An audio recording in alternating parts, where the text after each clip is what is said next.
seguramente no lo han estudiado cuidadosamente y por eso yo soy un fanático y un promotor del derecho comparado, porque solo comparando puede uno darse cuenta de aquellas instituciones que tienen un potencial dentro del sistema y que pueden aportar adecuadamente a la comunidad. Hemos mencionado mucho la palabra libro, hemos mencionado la palabra mi padre siempre en la poltrona leyendo, hemos mencionado a tu hermana y su rol en este campo, y hemos hablado de leer derecho, pero evidentemente aquí todo no es derecho.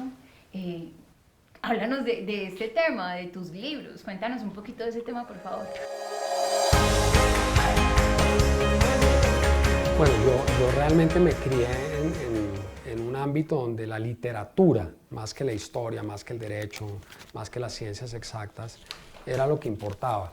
Y en esa medida, pues en esta biblioteca hay muchos libros de literatura, particularmente de literatura francesa, de literatura latinoamericana, de literatura, lo que yo llamo literatura lusitana, que son Portugal, Brasil y las colonias africanas de los portugueses, como por ejemplo Angola, Mozambique. Entonces tengo una sección bastante importante de literatura en portugués, porque yo estudié en la Universidad de Lisboa. Yo hice un curso de literatura en la Universidad de Lisboa y quedé fascinado con eso. Hay mucha literatura francesa, hay literatura americana, que es uno de los ámbitos que a mí más me gustan. Estos escritores americanos del siglo XX son absolutamente extraordinarios, como Hemingway, por ejemplo, como Truman Capote, como Steinbeck, como Faulkner. Yo creo que pocos artistas han logrado describir la realidad americana en una forma tan bella como estos novelistas. Pero si ustedes me preguntaran cuál es la esencia de esta biblioteca, sí, cuál es lo que es principal en esta biblioteca, yo diría que esta es una biblioteca de artes plásticas. A mí realmente lo que más me interesó al hacer la biblioteca fue el arte moderno. Y por eso aquí hay libros de arte, de pintura, de escultura, de todo lo que ocurrió durante el siglo XX, sobre todo. Esa es la especialidad de la biblioteca. De exposiciones de arte que yo he visto en distintas partes del mundo y que es algo que a mí realmente me fascina. A mí me gustaría que ahorita al final, o si quieres ya, nos hagas un listadito de que tú digas, estos 3 libros me encantan, independientemente que sean o no de derecho, tú digas, estos 3 libros me encantan, léanlos, se los recomiendo. ¿Cuáles? O al final o ya, de una. yo creo que es No, perfecto. de una. No, porque Perfecto. si cuáles tú dices, estos 3 libros me encantan, imperdibles. Yo creo que nadie en el mundo, y no digo en Colombia, debería morirse sin haber leído algo de García Márquez. Ok. Sin embargo, yo no recomendaría no recomendaría ni El amor en los tiempos del cólera, que García Márquez yo creo que contra toda lógica sostenía que era su mejor libro, ni tampoco Cien años de soledad, que es la obra magna de García Márquez. Yo le recomendaría, por ejemplo, La hojarasca, le recomendaría El coronel no tiene quien le escriba, o estas novelas iniciales, La Cándida Heréndira y su abuela desalmada, que son realmente, para mi gusto, la parte más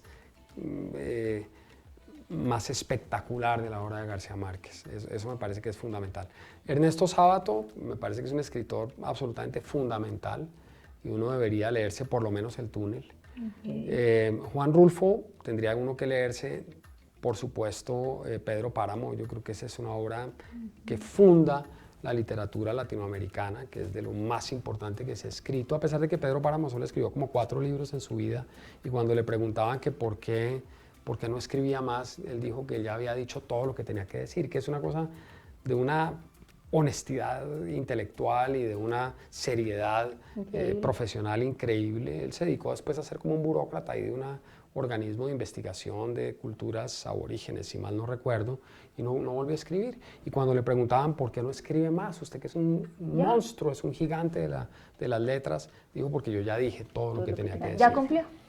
Esos serían los 3 latinoamericanos que yo diría son absolutamente insoslayables. Yo diría, léanse El coronel, léanse Pedro Páramo y léanse El túnel de Sábato, y eso les da un contexto. Las 3 obras son obras muy cortas. Luego, obviamente, habrá que leerse El extranjero de Albert Camus. Yo creo que esa es una obra también que para mí es absolutamente fundamental, porque uno no puede entender bien el siglo XX sin el existencialismo, y Camus fue un poeta del existencialismo. Esa es una obra de una importancia intelectual y de una estatura tal que pues no en vano se ganó el Premio Nobel de Literatura con ese libro. Y luego les diría, léanse El viejo y el mar, que es una obra poética de Ernest Hemingway, que también me parece que es absolutamente fundamental. Los tres personajes que he citado, bueno, salvo Rulfo y Sábato, ganaron el Premio Nobel de Economía, de Literatura. García Márquez, ya mencioné a Albert Camus, y Ernest Hemingway también se ganó el Premio Nobel de Literatura. Entonces son obras absolutamente fundamentales. Y luego hay 1.000.000 de obras adicionales, es decir, sería ilimitado. Ojalá tuviera uno tiempo y no solamente tiempo, ojalá uno pudiera combatir la manía de estar mirando el celular todo el tiempo y leyendo tonterías y pudiera dedicarse realmente a leer tantas cosas que realmente valen la pena. Pero obviamente uno tampoco puede, y esto lo digo para todos los estudiantes, uno tampoco puede ir en contra de la corriente de su tiempo. Realmente uno tiene que vivir en el contexto actual. Pero existe el equilibrio. Sí, pero un ratón de biblioteca en el siglo XXI es muy difícil de concebir y sería como una anomalía patológica. Pero yo creo que uno sí puede combinar las noticias y las tonterías que uno ve en internet con buenas cosas que podría leer sobre historia, sobre literatura, sobre arte, sobre poesía, sobre filosofía. Bueno, la filosofía pues aporta cosas verdaderamente extraordinarias y últimamente me ha dado por interesarme en las obras de Baruch Spinoza, que para mi gusto es el primer gran ateo de la historia, y el segundo es Arthur Schopenhauer, este filósofo alemán de comienzos del siglo XIX, que ha sido considerado como el filósofo del pesimismo, por no decir de la misantropía, pero es un personaje absolutamente fascinante tanto en su concepto filosófico como en su vida, porque también hay una cosa que es genial cuando uno se aproxima a grandes personajes, y es que es muy difícil escindir la vida, o sea, la biografía del personaje de la obra. Siempre hay una conexión. En el caso de Picasso, como va cambiando de estilos pictóricos en la medida en que va cambiando de amantes, por ejemplo,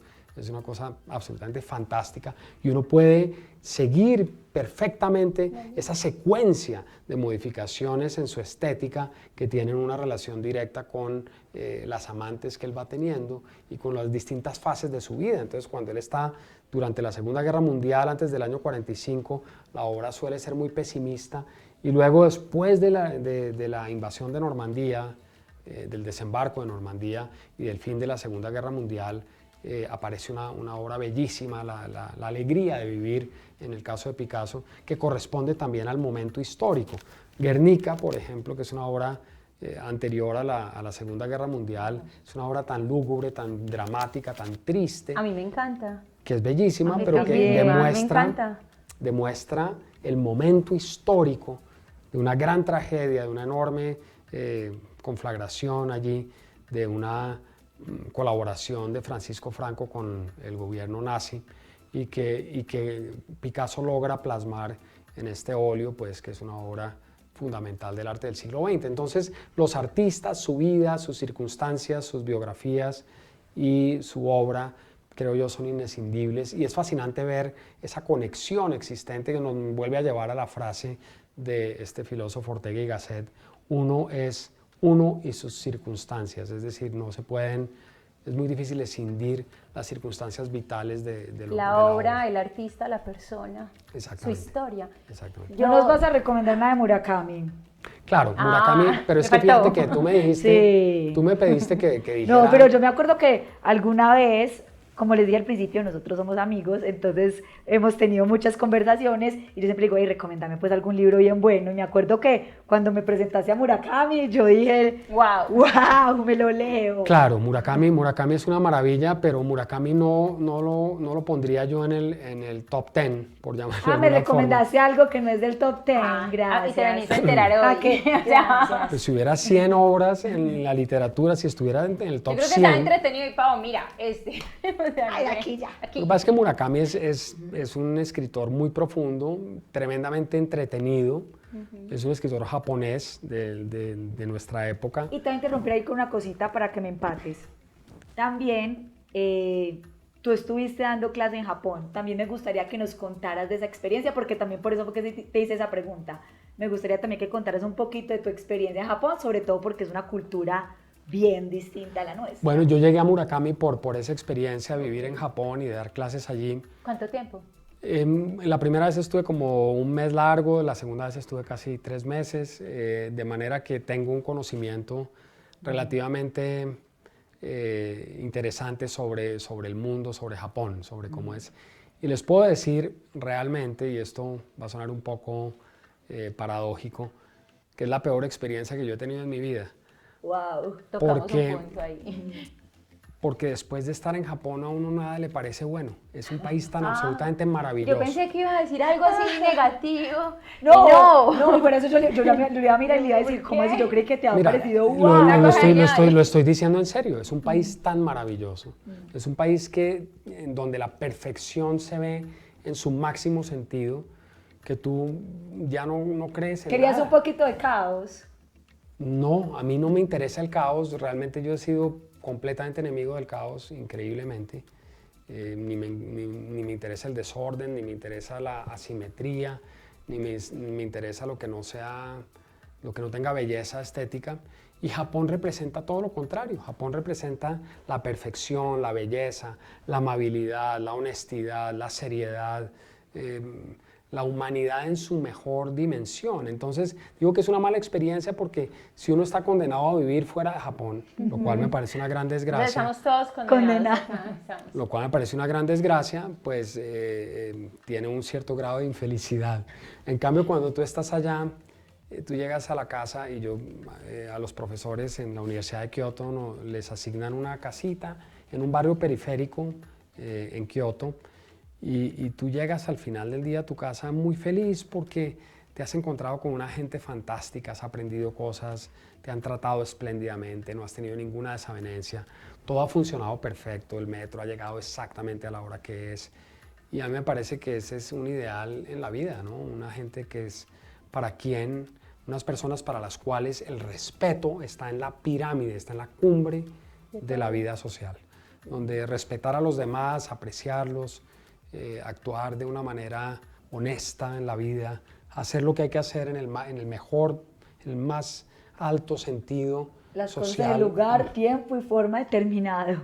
Me parece que es una cosa extraordinaria y de pronto no he pasado suficiente tiempo para ver las cosas malas, pero realmente estar en Japón es estar en contacto con una civilización avanzada. A uno le parece llegar a un siglo distinto, como a un estadio de la humanidad al que otros países no han llegado, donde el ser humano está en el centro, donde el respeto es muy profundo y tal vez eso tenga mucho que ver con la filosofía budista, con la forma en que ellos ven el mundo, con las jerarquías, con el respeto. Tenemos que ir. En resumen, hay que ir. Es una cultura realmente impresionante y yo no les recomiendo ir allá porque ya nada nos va a gustar. Porque después no les va a gustar lo que ¿Y ahí fue que conociste a Murakami? Pues, sí, yo conocí a Murakami porque quería entender un poco más la cultura y entonces viajé, estuve en Hiroshima, que es donde estuvo la bomba atómica.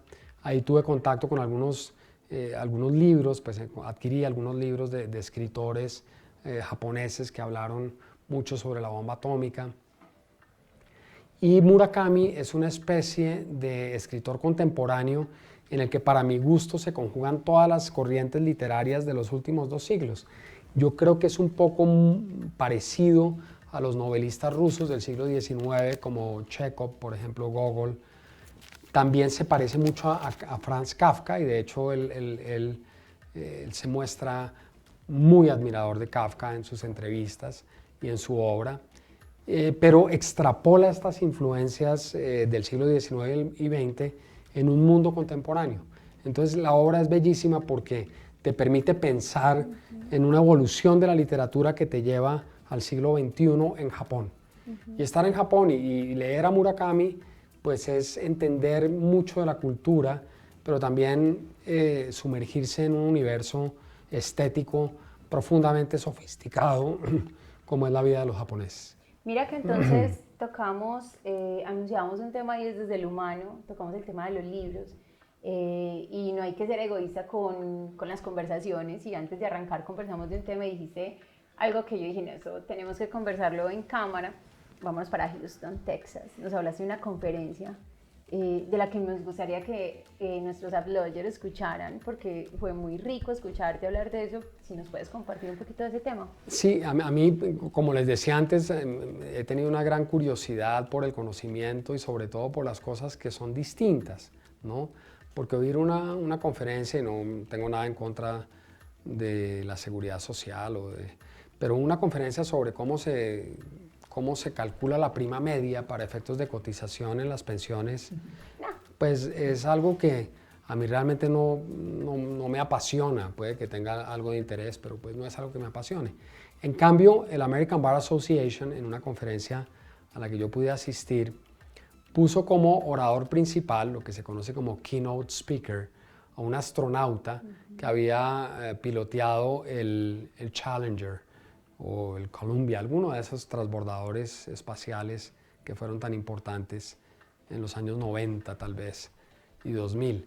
Y la conferencia fue fantástica porque él se dedicó a hablar de su vida como astronauta y a mostrar, por ejemplo, fotografías tomadas desde la cabina del transbordador espacial de la Tierra. Entonces, por ejemplo, mostraba unas fotos del Medio Oriente y uno podía ver desde la nave espacial una foto de Palestina e Israel separados por unos muros, y él hablaba un poco de las tristezas de la humanidad dividida por razones puramente sociales o religiosas. Desde esa visión. Vista desde el universo, vista desde el espacio, ¿no? No, pero un astronauta haciendo ese análisis, ¿no? O sea, Y él decía, es muy triste que el mundo, que se ve tan bello, y mostraba unas escenas bellísimas del globo terráqueo que se ve de color azul por alguna razón, y se ve todo azul, y de pronto hacía un zoom, exacto, con un teleobjetivo. Cuando te acercas a la tristeza. Te acercabas y veías las divisiones del mundo. Y fue una conferencia realmente absolutamente extraordinaria porque lo hacía con una gran emoción. Entonces él se emocionaba, casi llegaba a las lágrimas cuando hablaba de ciertas cosas. Después retomaba el hilo, tenía una voz muy profunda, era un afroamericano. Y él terminó la conferencia con una frase que para mí fue absolutamente fantástica. Y fue que él consideraba que a pesar de todas las desavenencias, de las dificultades, de las dicotomías, de las guerras, de las diferencias entre los seres humanos, había tres disciplinas. Tomen nota. Había tres disciplinas que iban a permitir unir a los seres humanos y convertirse como en un faro de la humanidad. Y esas tres disciplinas eran, en primer lugar, la música, en segundo lugar, los idiomas, y en tercer lugar, el derecho. Vieron porque quería que nos contara. Y yo me sentí profundamente identificado porque son las tres cosas que a mí más me gustan en la vida. Realmente estoy convencido. El clic que hubo en ese momento. Después de oír semejante conferencia tan extraordinaria, ese remate me pareció impresionante, y en estos días encontré el programa de la conferencia que se fue hace ya varios años, y se me ocurrió, y creo que lo voy a hacer, escribirle a este astronauta para contarle la gran influencia que tuvo en mi forma de ver el mundo, porque realmente fue una cosa muy impresionante. Entonces yo creo que sí hay referentes, uno sí tiene personas que le causan un gran impacto, que lo hacen pensar de una manera diferente, y esos personajes puede ser que uno los oiga, o que uno los lea, o que uno los oiga en un disco, y eso es muy importante para construir la individualidad. Podríamos decir que fueron palabras como regalo. Yo a veces siento que escucho palabras de personas y siento que no fueron palabras, fueron un regalo. Indudablemente, yo lo veo así, y realmente un regalo valiosísimo, más valioso que cualquier joya, porque tenía una profundidad, y lo dijo con tal convicción, con tal sentido, que realmente yo dije, esto realmente es muy importante, muy serio lo que acaba de decir. Lo dice una persona además que tiene una trayectoria impresionante, que es un líder mundial realmente, que ha piloteado estos transbordadores espaciales, y consecuentemente yo creo que ahí hay algo de verdad en lo que él está diciendo. Ok, yo voy a cambiar radicalmente de tema.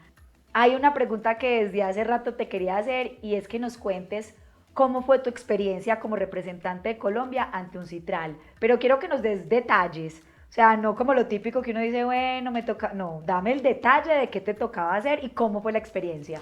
Bueno, te voy a dar una respuesta un poco literaria. A mí me gusta mucho una frase de Truman Capote. Él tiene un libro que se llama Plegarias Atendidas. Y la teoría central de ese libro es que las personas sufren o sufrimos más por los sueños que logramos realizar que por los que quedan frustrados. Es decir, cuando repitámosla, las personas sufren más por los sueños realizados que por los sueños que no hemos podido cumplir. vas a desarrollar la idea. Voy a desarrollar la idea, porque evidentemente llegar a la presidencia de UNCITRAL es un conjunto de azares complejísimo, es de una dificultad infinita llegar a ocupar ese cargo. Entonces tú sueñas con ser presidente de UNCITRAL, le pones todo el empeño, haces todo lo que sea necesario para llegar allá, y cuando llega el día de sentarte enfrente de esos 200 delegados de distintos países del mundo, en una especie de congreso de derecho mercantil, que es desde luego el órgano más importante del mundo en materia de derecho comercial. Eso es hacer de cuenta que hay un parlamento de derecho comercial universal. Este es el órgano, insisto, más importante del mundo en materia de derecho comercial. Y cuando tú ves todas las dificultades que tiene ocupar ese cargo, las envidias, los problemas, las agresiones, dices, esto no era lo que yo pensaba, esto no era lo que yo esperaba. Esto tal vez es mejor ser expresidente de UNCITRAL que ser presidente de UNCITRAL. ¿Qué hace el presidente de UNCITRAL? Pues liderar una comisión donde van 200 delegados de 60 países de la ONU y tratar de llevar a cabo unas discusiones muy complejas sobre instrumentos de derecho comercial que deben ser utilizados universalmente. Bueno, yo tengo ahí otra pregunta adicional sobre tu trabajo en UNCITRAL. Como presidente, ¿qué logros tuviste en materia de derecho mercantil que te haya tocado discutir, dirigir? Ya el detalle sordio que quería me lo diste al principio, ¿cierto? Pero entonces ya, que desde lo académico, ¿qué logros tuviste ahí que hayas dicho, bueno, valió la pena en la medida en que hice tal y tal cosa? Te voy a decepcionar con la respuesta. No muchos. Okay. Realmente no muchos, porque es que cuando tú estás presidiendo la Comisión de Derecho Mercantil Internacional, a duras penas se aprueban unos cuantos proyectos que ya venían en curso, pero el trabajo realmente en UNCITRAL se da en los grupos de trabajo. Hay 6 grupos de trabajo distintos en materia de sociedades, que nosotros lo creamos, gracias a la delegación colombiana se creó un grupo en materia de sociedades que nunca había existido. Hay otro grupo de comercio electrónico, hay otro grupo de lo que se llama Public Procurement, que son como licitaciones públicas, hay otro de insolvencia transfronteriza. Entonces el trabajo real, y yo lo hice durante 10 años como delegado en distintas calidades, el trabajo real se hace en las comisiones, ahí es donde uno puede realmente mostrar cosas concretas. Como presidente es una especie de coordinador de un parlamento de una complejidad tremenda, a donde llegan productos que ya han sido desarrollados específicamente en las comisiones. Entonces, debo decepcionarte. Como ahí vi la ley modelo de las SAS, entonces yo dije, bueno, entonces él me va a decir algo de eso. Ojo, porque la ley modelo de las SAS la presentamos a UNCITRAL y no logramos su aprobación. En cambio, logramos su aprobación en la Organización de Estados Americanos. Entonces, existe una ley modelo de la Organización de Estados Americanos aprobada por la OEA, que es un logro mucho más importante para mí personalmente que el trabajo como presidente de UNCITRAL. Entonces, finalmente, la ley modelo que aparece allí publicada es más como que... Es un proyecto que nunca logró fructificar porque era tal la cantidad de controversias que se suscitaron con ocasión de ese proyecto que no se logró aprobar. Es lo que te digo. Uno sufre más por los sueños que cumple que por los que no logra cumplir. Y en ese caso sí que se da la frase de Truman Capote, porque yo me imaginaba que ya uno presidiendo la comisión y teniendo pues el cierto grado de influencia que representa estar en una posición de esa magnitud, pues íbamos a lograr sacar unos proyectos que eran muy importantes para Colombia y lamentablemente no lo logramos. Logramos más adelante que se expidiera la guía legislativa en materia de registro de empresas, que es una frustración todavía mayor que la de la presidencia, porque después de haber hecho un esfuerzo inmenso, cuando la ley fue aprobada, Colombia no acogió nada y por eso tenemos el registro mercantil que tenemos, donde no se acogen ninguna de las recomendaciones que la ONU hizo sobre la materia. Bueno, y vamos llegando al final de esta sección porque la verdad, pues vamos a hacer muchísimas más cosas y compartir tu espacio. Pero nosotros en Uploader queremos siempre cerrar estas entrevistas institucionalizar algo que es, mira, Pregunta, respondo, así. Muy bien. Y no, respuesta someto. corta, pregunta rápida sin pensarlo. Algunas preguntas pues ya tenemos la respuesta, pero no vamos a abandonar la mecánica del ejercicio. Así que igual la vamos a hacer. Acepto el reto. Muy bien. ¿Libro favorito? Yo diría El extranjero de Albert Camus. ¿Película favorita? Actualmente sería la red social, la historia de Facebook y de Mark Zuckerberg. ¿Banda favorita? De todos los tiempos, Genesis, indudablemente, sobre todo en la época de Phil Collins. ¿Lugar favorito? Que creo que ya sabemos. Tokio. Ok. ¿Y comida favorita? Esa sí Mi no la hemos comida mencionado. favorita de todos los tiempos es el arroz y dentro del arroz la paella. Yo adoro la paella y he comido las mejores paellas que alguien pueda haberse comido. Me encanta. Yo creo que hemos tenido una charla que estoy segura de no equivocarme, ha inspirado muchísimos.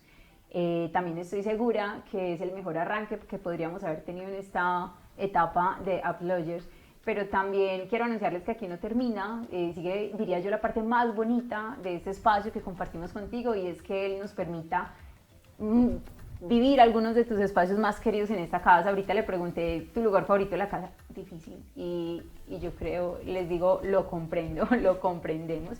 Así que, Uploaders, muchas gracias por estar en este espacio, muchas gracias de verdad por este espacio tan bonito, de verdad. Muchas gracias, Kelly y María Paola, realmente ha sido un enorme placer estar conversando con ustedes. Ustedes saben el afecto que tengo yo por Medellín, la energía, el entusiasmo, la innovación que hay allá, siempre me han atraído profundamente y naturalmente pues es un gran gusto tenerlas acá conmigo. Bueno, muchísimas gracias, de verdad que sí. Como amiga te lo digo, gracias por abrirnos tu hogar, porque a veces son espacios demasiado íntimos, entonces estar aquí significa demasiado para nosotras.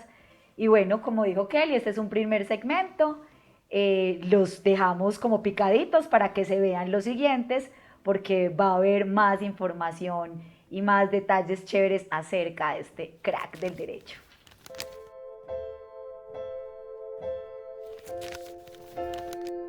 Se sorprenden muchísimo cuando me ven tocando batería o en un concierto o algo y dicen, pero usted no es una persona ya que da clases de derecho, que es un abogado, que escribe unos libros. Para mí sentarme detrás de una batería o de un piano en un concierto es muy parecido a dar una conferencia. Soy yo mismo, estoy entregando todo lo que puedo y me siento absolutamente igual en esos dos escenarios. Bueno, aquí también hay como una especie de juguetería porque vas a encontrar unos personajes que he ido coleccionando. Este es un ejemplar de las Institutas de Justiniano de 1622, que es lo relativo al contrato de sociedad. Y es bien interesante porque uno puede leer y entender que aquí están los distintos tipos de sociedad como estaban concebidos por el derecho romano.